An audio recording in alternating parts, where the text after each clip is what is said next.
one of the biggest questions I often get asked by people looking to buy or sell is, what does it mean when a house is stale on the market? I heard a realtor use that term, stale on the market. Well, you ever walk into a baker's store and you see that bread sitting on top of the counter that kind of has that half price mark on it?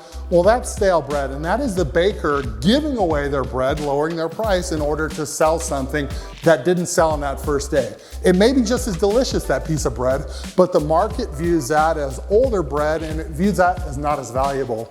So let me give you an example of how a stale house can actually cost you money and why you want to avoid being a stale house on the market. So let me give you an example. Let's pretend for a second that I am your realtor. We're looking at houses. We walk into the perfect house and you say to your significant other or whoever you're with, we love this house. This is the one for us. You turn to me and you say, Kurt, we want to get this house. What do we have to do to buy this house? I turn to you and guess what I'm going to say? This house has been the first day on the market. It just came on. It's a beautiful home. It's a competitive market. What do you think my recommendation will be to get this house? What kind of offer should we put together? You're probably right. You're probably saying you got to put a good offer together. And let me ask you this. If you were selling your house and somebody lowballed you on the first day, would you even entertain that offer?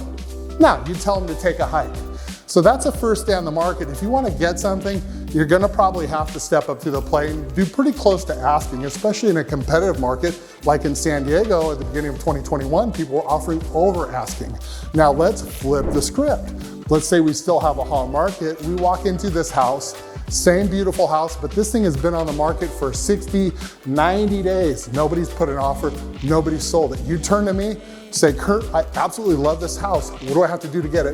What do you think when I turn to you is gonna be my recommendation? Now at this point, we have a lot of leverage. We have a lot of negotiating leverage. Do you think we're gonna offer close to asking? No. We're gonna offer way under asking because that house is stale on the market. It's sat there and buyers are thinking one of two things. What do you think that is? Either something's wrong with the house, nobody wants it, or it's overpriced. So at that point, what has a seller lost when their home is stale? They have lost leverage. So at this point, they're gonna be giving away their equity in order to sell the house, or they're just not gonna sell the house at all. We never want you to be in that position of having a house that's stale in the market. We're gonna take a look at the average days on market and come up with a strategy so that you sell within or less than the average days on market in order to maximize your equity so that you don't lose your negotiating power. There's a whole strategy behind it that Whissel Realty has put in.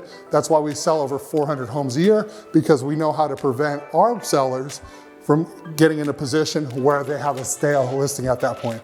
So let's talk about that more. I encourage you to give me a call. We'll talk about how to keep your house in the market to maximize your equity. Give me a call, Kurt Strauss, 858-775-2181. Thank you very much.